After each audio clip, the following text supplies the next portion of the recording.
What comes to mind when you hear the word metaverse? Maybe you think of a digital space where we can live a digital life. Or maybe you think of the company Facebook, who have now rebranded themselves as Meta and are working towards building a metaverse. Maybe you think of sci-fi movies like The Matrix. Or maybe you don't know exactly what to think. Maybe you've heard of the metaverse, but aren't exactly sure what it is and what it's all about. If you're in this latter category of people, you're not alone. In fact, I was one of these people myself. I kept hearing about the metaverse on podcasts, social media, TV, and in conversations with friends, but I wasn't exactly sure what it was they were discussing. I knew that it seemed to be important and there was a lot of hype surrounding it, but I didn't know why. My name's Andrew, and in today's Chatterbox episode, we'll get to the bottom of what the metaverse is and learn all about it together. Later on in the episode, I'll be joined by my co-host Anna, and we'll talk all about our thoughts, opinions, and feelings about the metaverse. If you're new to our Chatterbox series or are not sure what it's about, let me explain. Chatterbox is the Culips series for intermediate and advanced level English learners where we talk about compelling topics, trending current events, or hot issues. Chatterbox is designed to improve your English listening and speaking and to help you reach your English goals. There's a transcript and a study guide for this episode on our website, Culips.com, for all Culips members. Please visit the website to learn about how you can become a member and join the Culips community. We've gone from desktop to web to phones, from text to photos to video, but this isn't the end of the line. The next platform and medium will be even more immersive. An embodied internet where you're in the experience, not just looking at it. And we call this the metaverse. And you're going to be able to do almost anything you can imagine. Get together with friends and family, work, learn, play, shop, create, as well as entirely new categories that don't really fit how we think about computers or phones today. Do you recognize that voice? That was Mark Zuckerberg, the founder of Facebook and someone who's actively working towards moving our digital lives toward the metaverse. In that clip, he hints at what the metaverse is. He called it an embodied internet. An embodied internet where you're in the experience, not just... An embodied internet where you're in the experience, not just... I thought that was a really interesting choice of words. If we look up the word embody in the dictionary, we can see that it's a verb that means to give a body to a spirit. And I think this is kind of what the metaverse is all about. It's about combining the digital and the physical to create a new space for humans to occupy. So then we can think of the metaverse as a virtual space based on social communication. Inside this new reality, you have a kind of avatar or a digital character that represents you. And through your avatar, you can interact with other avatars and digital objects. Gaming, shopping, socializing, even watching concerts from your favorite musical groups. These are all potentially possible inside the metaverse. You're fully immersed in the other world and you perceive the new world as the real one. If you've seen the movie Free Guy, starring Ryan Reynolds, or have seen Steven Spielberg's Ready Player One, you probably understand what I mean. These movies give us a glimpse into what living inside the internet might be like. You may be wondering where the term metaverse comes from. Well, it's attributed to the writer Neal Stephenson. In his fiction novel, Snow Crash, which was written in 1992, he mentioned the term, the metaverse, for the first time. And Stephenson described the metaverse as a three-dimensional space in virtual reality. The main character of his book is a pizza delivery boy who hangs out in a virtual reality world. In fact, this book became the basis for the movie Ready Player One. Popular computer games like Second Life, Fortnite, and Roblox also take place inside of a digital world. So, to a large extent, we can thank game manufacturers for bringing the idea of virtual reality from fiction to fact. Nowadays, we're able to dive into the metaverse using special equipment like virtual reality headsets or virtual reality glasses. And by the way, a lot of times we shorten virtual reality to just VR. So VR headsets or VR glasses, and we wear these on our head. A VR headset looks like a helmet. It's got a pair of goggles attached to it. And in order to move through the metaverse, you can use a controller which you hold in your hands. VR equipment is becoming more and more popular with companies like Valve, Sony, and even Meta themselves, making headsets that can be bought for around $500 American dollars. Ever since the start of the COVID pandemic, many of us have moved our lives online more than ever. Companies have allowed their employees to work remotely or from home. Children have started taking lessons and studying online. People are shopping online more than ever and using social media and video chatting to communicate with friends and family is becoming second nature. All these things lead us to the metaverse, which promises to combine and deliver all these technologies in one united digital world. But what would life look like in the metaverse? Well, right now, we don't exactly know. As I mentioned before, you have an avatar, and you can create and design your avatar according to your personal tastes and preferences. So, for example, if you're a fan of the Kardashian family, you could create your avatar to look like Kim or Kendall. Or, if you'd rather be a panda bear, well then, that's fine too. And just like in the physical world, location is important for the digital world as well. So you might want to buy a property, a kind of virtual house or apartment. Or you might work in the metaverse and earn virtual money. You could use your earnings to buy digital items or fashion accessories for your avatar. And companies like Nike and Gucci are already working on that. Nike, for example, is selling digital shoes, which can be used in virtual games or on platforms such as Meta or Horizon. Or you could try on a new pair of sneakers on your virtual avatar, and then if you like them, order them in the real world. Think about it. If you get compliments on them in the metaverse, well, then maybe you will in real life too. Another area the metaverse promises to revolutionize is digital meetings or online meetings with your coworkers. Your avatars can gather in a virtual meeting room and sit around a virtual conference table to discuss any issues you'd like. The same goes for students at school. Your avatar could study in a virtual classroom, listening to a teacher avatar. Now, the metaverse promises many things, but we can't be sure how it will influence our daily life and to what extent it's going to reach. On one hand, it might significantly improve our quality of life and allow us to have fulfilling lives in this virtual reality world. But on the other hand, experts are concerned about the negative effects a digital lifestyle could cause. Addiction, a distorted perception of reality, and mental health problems are things we should all be concerned about. And if we can create an absolutely perfect world in VR, will anyone want to live in the real world anymore? And what about the physical effects our bodies will experience if we wear goggles and look at screens and are stationary all the time? Of course, this is already a problem, and many people already experience this just from using their smartphones. So we can easily imagine that living in the metaverse could make this problem even worse. At the end of the day, the metaverse makes many claims about what our high-tech future might look like. But one gigantic question remains, and that is, will anyone actually want to spend any time in the metaverse? To share my own opinion with you, some things sound intriguing and fun. For example, I like the idea to be able to see some of my favorite bands play concerts in a digital world, but I think I'd like to see them perform in real life more.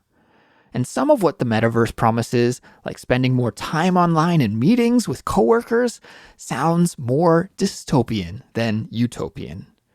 So I guess, in my opinion, I can't believe in the metaverse or buy in until I see it in action. For me, seeing will be believing, I suppose.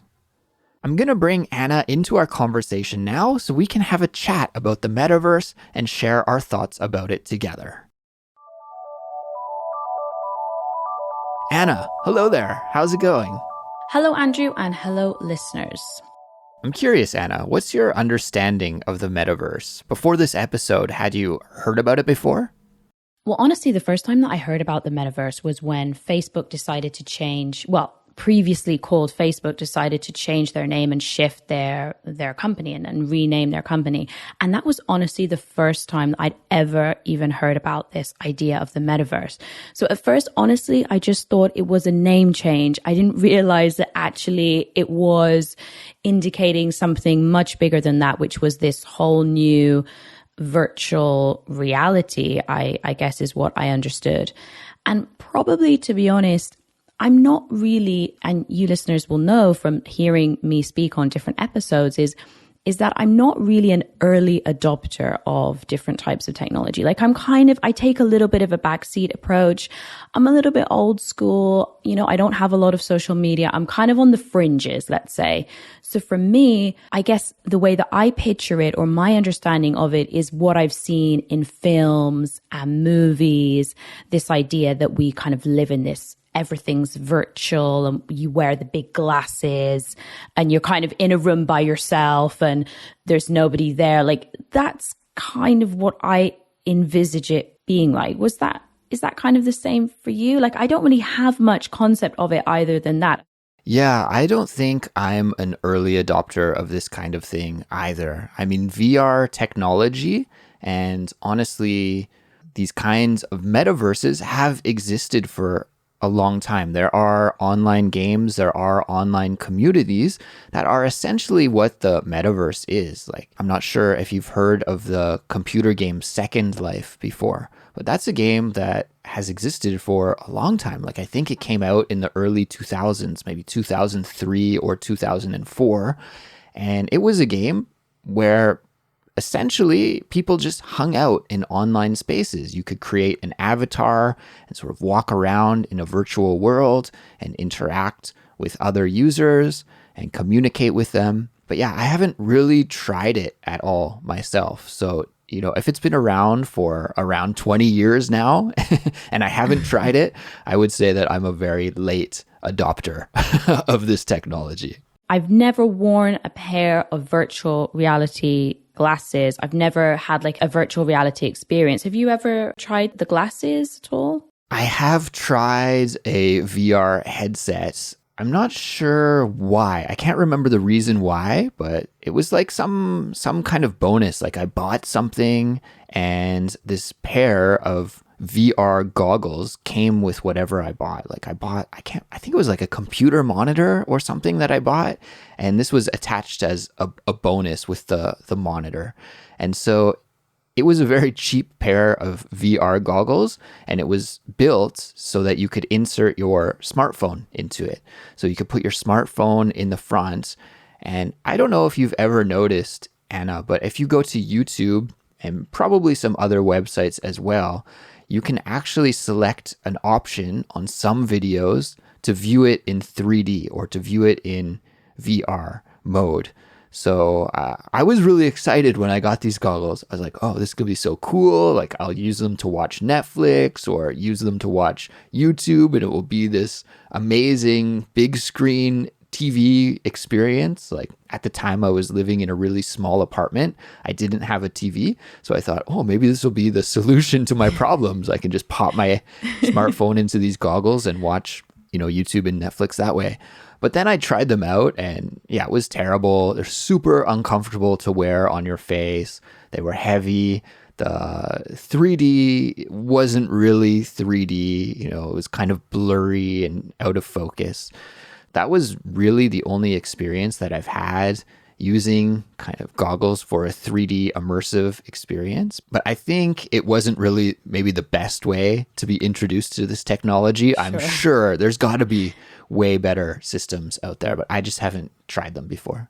Actually, I realized that I just lied before because I have tried virtual reality. I mean, I'm so behind because I said glasses, you said headset. I mean, I'm just like so out of the loop with this type of thing. But I did try a pair of goggles, virtual reality goggles on a roller coaster. Okay. And it was horrendous. I've never felt more uncomfortable, more nauseous in my entire life. It was awful. So you go on the roller coaster, you put on the glasses, and as you're going on the roller coaster, it looks like you're flying through this city. And it was the most disorientating thing. I had to kind of rip them off halfway through because I was like, I'm going to be sick if I keep using these. Oh, no. But you have this big headset kind of stuck on your face, like you were saying. I mean, it feels like you've got a helmet on or something. And it was awful. So maybe I've just been traumatized by that event and now I've kind of blocked it out. So I'm like, I've never used virtual reality glasses. I'm just traumatized by that experience that I had on this roller coaster. But I agree with you. I think the quality maybe of these types of experiences, I mean, I'm sure there are other glasses or headsets that are really amazing, but there also are some that are probably not as great.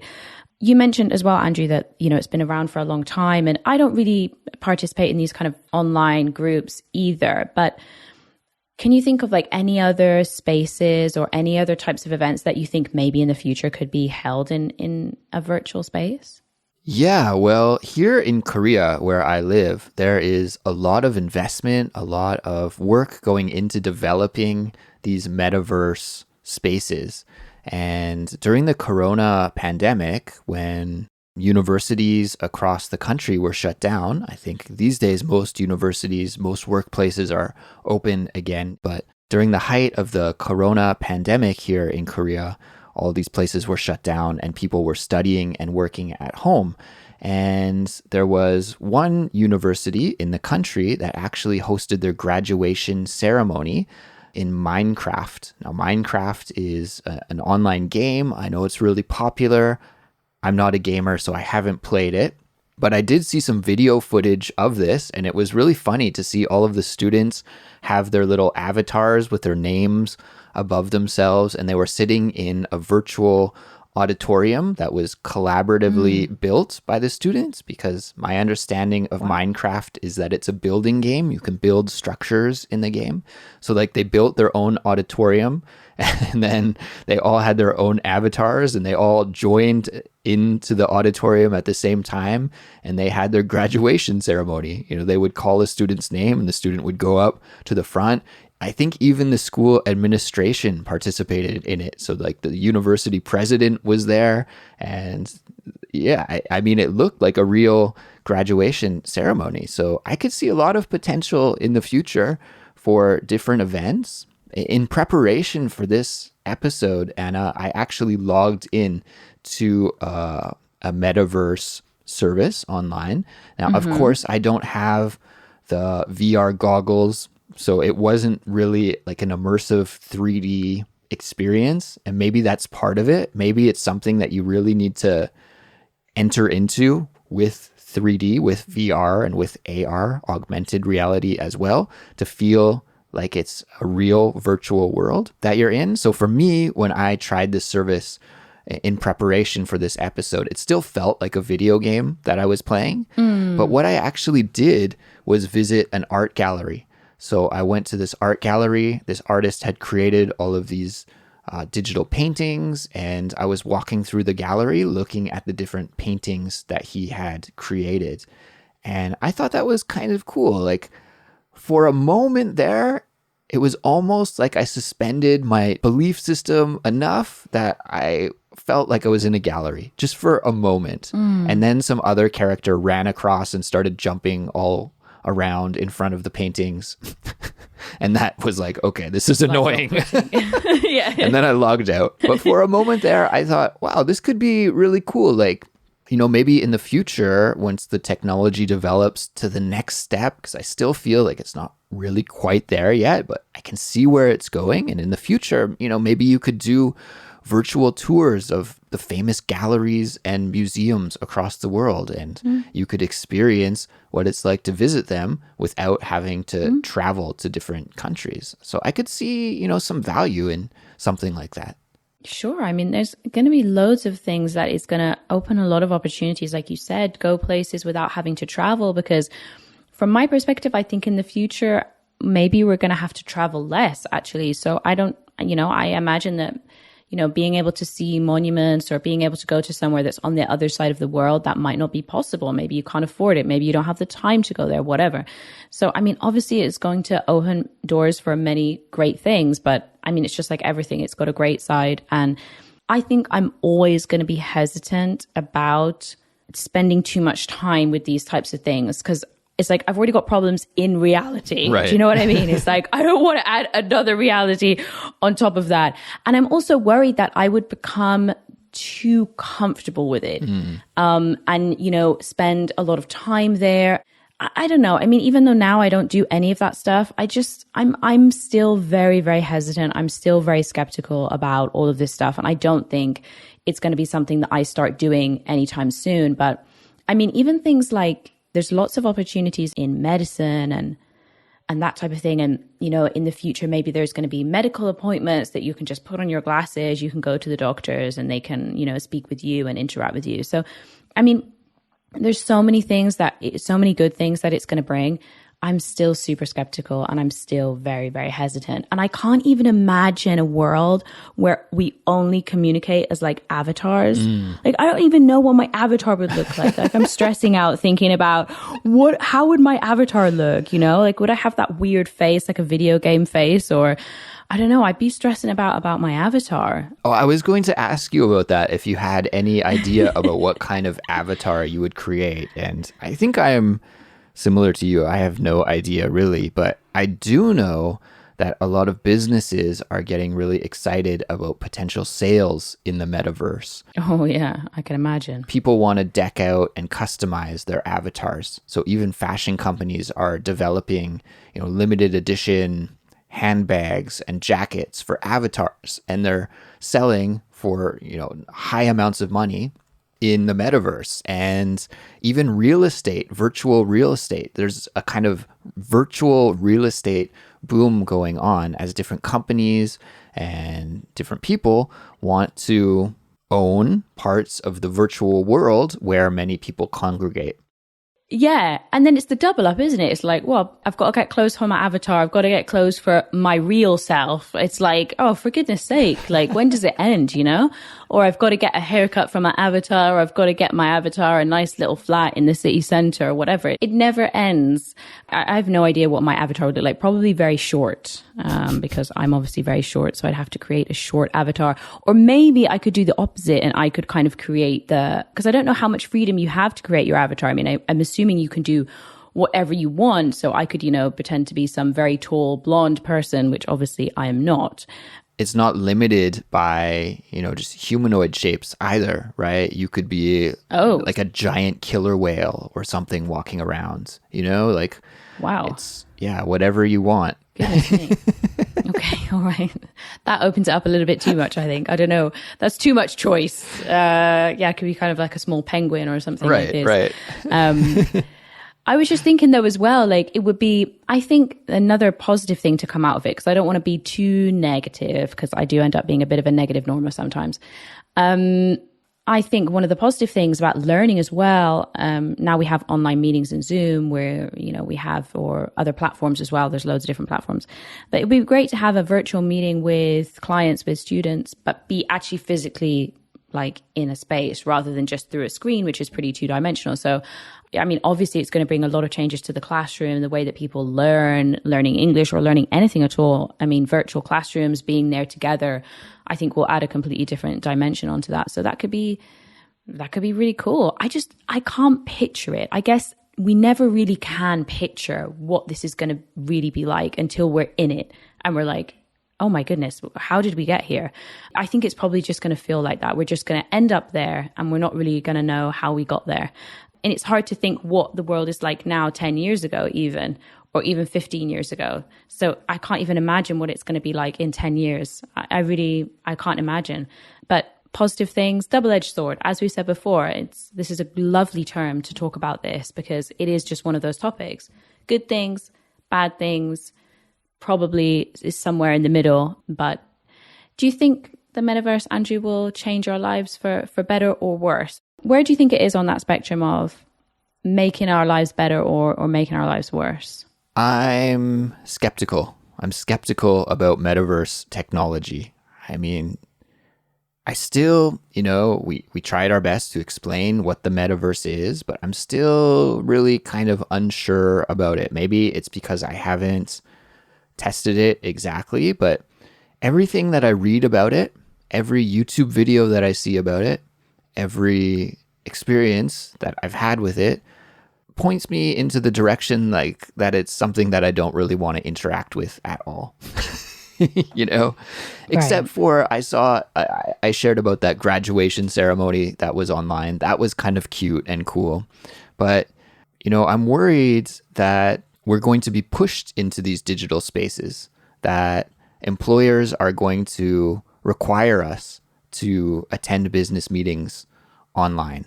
And, I read a scary story in preparation for this episode saying that there are different VR headset companies that are developing these VR headsets, but they also track your eye movements at the same time. And so that data could be sold to advertisers to see how you have an interaction with their ads in a virtual space.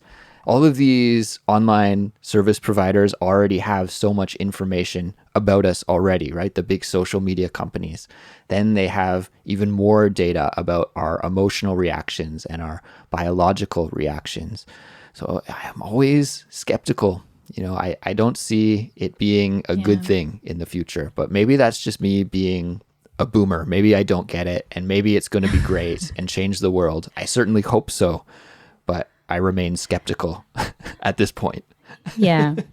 I mean, I think there's no doubt that it's gonna change the world. I think it just comes down to each individual person, and you have to reflect and ask yourself, how much of my life do I want to be kind of virtual, I guess? How much of my life do I want to live in a virtual space rather than in a real space? I guess that's just a question that everybody has to ask themselves, and to strike a balance between what you feel comfortable with. I'm definitely on the same page as you. We're obviously both, we're like, we're very skeptical, and blah, blah, blah. But I'm sure there's lots of listeners as well that are really excited about it. And that's the thing. Everybody can decide whether they want to, jump headfirst into metaverse and go for it or not. So I think that's what it comes down to. It's your personal decision. But we shall see what happens. We shall see. And I want to make clear that I'm still for advancing technology. Just because I'm skeptical doesn't mean that I don't think people should be investing and developing this technology. But as of yet, I don't know if I want to use it too much. But who knows? If somebody makes a great metaverse and I try it once and it's amazing, then I will completely flip my tune and go for it. Yeah, maybe in 5 years I'll be like a metaverse celebrity or something like that with like 50 avatars and, like spending all my time in the metaverse. Who knows? We never know.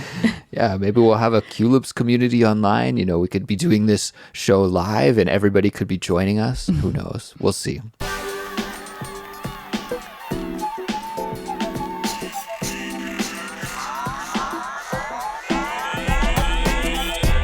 Anyways, everyone, I think this will bring us to the end of this episode. So thank you so much for listening, and congratulations on getting in your daily dose of English listening practice. If you enjoy Culips, we would love it if you could support us. There are several ways that you can do that. The best way is to sign up and become a Culips member on our website, culips.com. When you're a member, you'll get unlimited access to all of our learning materials, plus some great bonuses. So just visit culips.com to sign up. But that's not the only way that you could support us. You could also follow us on social media, or tell your friends who are learning English to check Culips out, or you could leave us a 5-star rating and a positive review on your favorite podcast platform. We'll be back soon with another brand new episode, and we'll talk to you then. Goodbye. Bye, everyone.